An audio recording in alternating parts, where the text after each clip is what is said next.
રાજુભાઈ, જે સુખદ સમાધાનનો અંત આવ્યો છે, શું કહેશો? જય ભીમ, નમો બુદ્ધાય. હું રાજુ સોલંકી. આજથી 2 વર્ષ પહેલાં જે ગણેશ ગોંડલ અને સંજુ સોલંકીનો જે ઝઘડો હતો, એ ઝઘડામાં મેં 12 કલાક મથામણ કરી અને એફઆઈઆર દાખલ કરાવી. ત્યારે એક પણ સમાજનો આગેવાન મારી સાથે નહોતો. એફઆઈઆર લઈ ગયા પછી સંપૂર્ણ રીતે સામૂહિક આત્મહત્યાનું મેં અલ્ટિમેટમ આપેલ કે ગણેશ ગોંડલની ધરપકડ ના થાય તો અમે આખો પરિવાર આત્મહત્યા કરશું.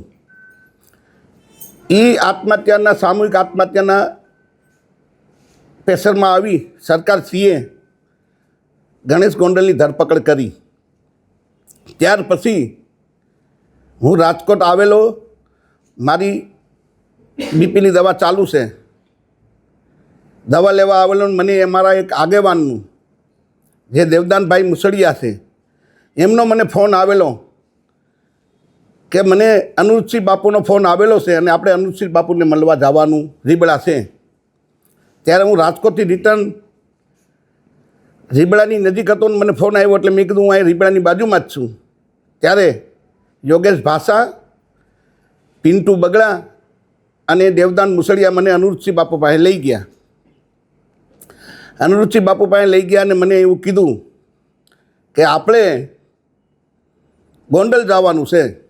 જેમ જયરાજસિંહ જાડેજા અને ગોંડલ ગણેશ રીબડા આવ્યા અને અમારી આબરૂ કાઢી, એમ આપણે જયરાજસિંહ બાપુની આબરૂ કાઢવા જવાની છે. તો મને થોડોક રોષ હતો કે મારા દીકરાનું અપહરણ કર્યું, મારા દીકરાને માર્યો. એના અનુસંધાનું એને વાતમાં આવી ગયું. લડાઈ ગોંડલ 20 રીબડાની હતી.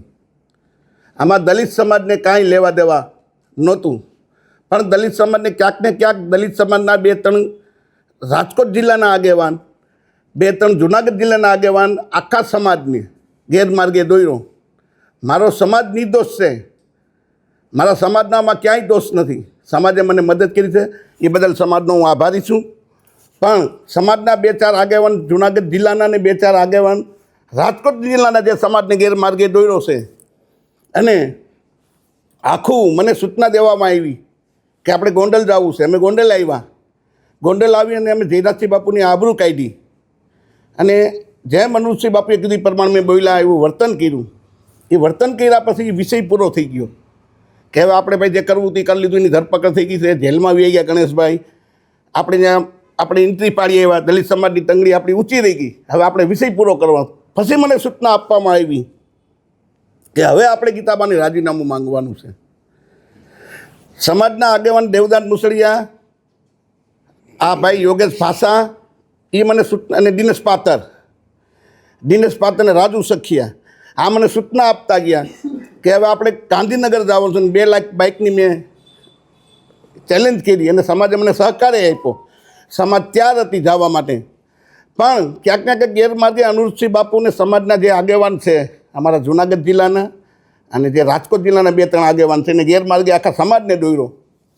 અને ગીતાબાનું રાજીનામું માંગવાનું, અને ગીતાબા રાજીનામું આપ્યા પછી અનુજસિંહ જાડેજાના દીકરાને ચૂંટણી લડાવવાની, આવી રીતના ગેરમાર્ગે સમાજને દોર્યો અને મને પણ દોર્યો.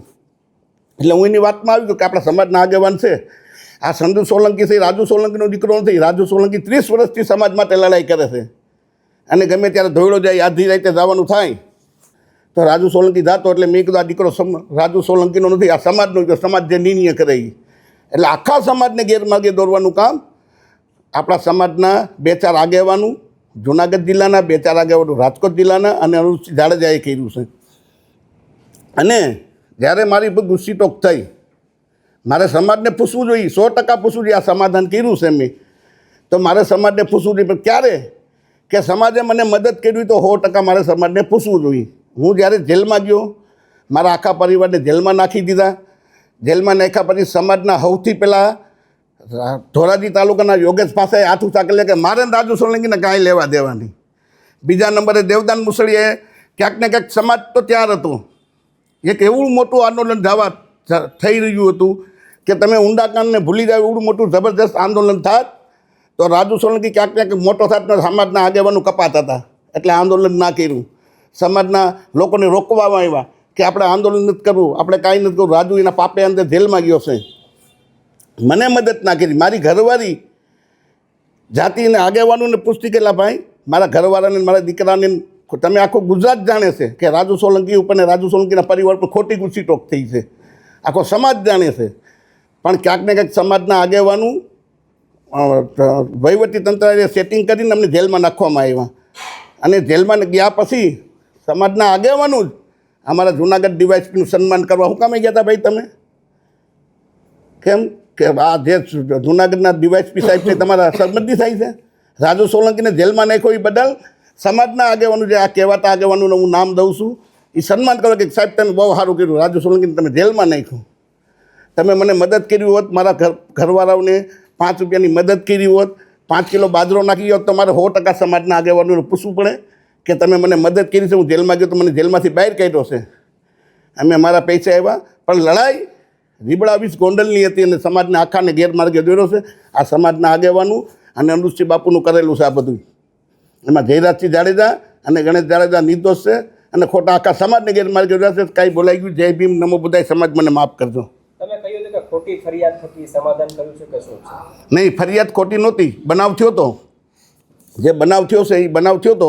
પણ એક રસ્તો કોઈ પણ ઝઘડાનું, કોઈ પણ ઝઘડો થાય તેનો રસ્તો એક સમાધાન છે. તો સમાધાન મને કોઈ પ્રેશરથી, કોઈ લાલચથી કે કોઈ દબાણથી મને કરે.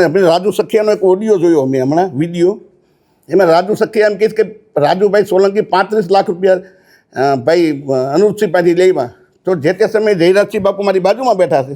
જે તે સમયે મને 2 કરોડ રૂપિયાની ઓફર હતી. તો હું 2 કરોડ લઉં કે 35 લાખ લઉં ભાઈ? પૈસા જ મારે જોતા હોય તો અનુજસિંહના 35 લાખ ના લો, જયરાજસિંહ બાપુના 2 કરોડ હું લઈ લઉં. આક્ષેપ કરવામાં આવ્યો છે કે મોટી રકમથી સમાજ 1 રૂપિયો લીધો નથી અને મારે પૈસાની જરૂરી નથી ભાઈ.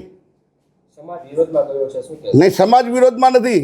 જે સમાજના આગેવાનું છે, જે 2-4 કહેવાતા જૂનાગઢ જિલ્લાના, 2-4 કહેવાતા રાજકોટ જિલ્લાના, જેને બાઇક બતાવીવાળા છે, હમણાં હું એને 1 લાખ રૂપિયા ગીચામાં નાખી દો એટલે અમારા રાજુ સોલંકી ભગવાન હમણાં મારા વખાણ કરવા માંડે. ભાઈ મને તમને ખબર છે ઘોઘાવદરમાં ભેગા થયા તો 15 જણાથી 16 જણા માણસ નહોતા. અને આજે તમે પાછળ જોઈ લો, સમાજના જ આગેવાનો છે જે બેઠા એ પવિત્ર છે, નિષ્ઠાવાન છે, એ આગેવાનો અમારી સાથે છે. પણ જેને ભાગ બટાઈવાળા છે, જેને પૈસા જોતા છે, જે આની પહેલાં તમને ખબર હોય તો દિનેશ પાટર ઉપર જે કંઈ બનાવ થયો હતો અને દિનેશ પાટર રોતો હતો, એ વિડીયો તમને મેં બતાવી હમણાં, એનો રોતો જ્યારે એ મને વાવડેવા મિલા છે કે એ સુરત મિટિંગ થઈ હતી અને સુરતથી કોઈ ચોક્કસ આગેવાનું પાસેથી પૈસા લાવીને આવવાના હતા. એટલે આવા એના ધંધા છે. સમાજને હાથ જોડીને વિનંતી છે કે આવા આગેવાનોને વાતોમાં ના આવતા. અને મારે પૂછવું જોઈએ સમાજને, પણ જ્યારે મને સમાજે મદદ કરી હોય તો મારે 100% પૂછવું જોઈએ. કોઈ સમાજના માણસ 1 કિલો તેલ મારે ઘેરે કે 1 કિલો બાજરો આપી ગયા હોય તો મને કહે કે અમે 1 કિલો બાજરો કે 10 રૂપિયા રાજુભાઈને ઘેરે કે એના પરિવારને મદદ કરી છે, તો મારે 100% પૂછવું જોઈએ.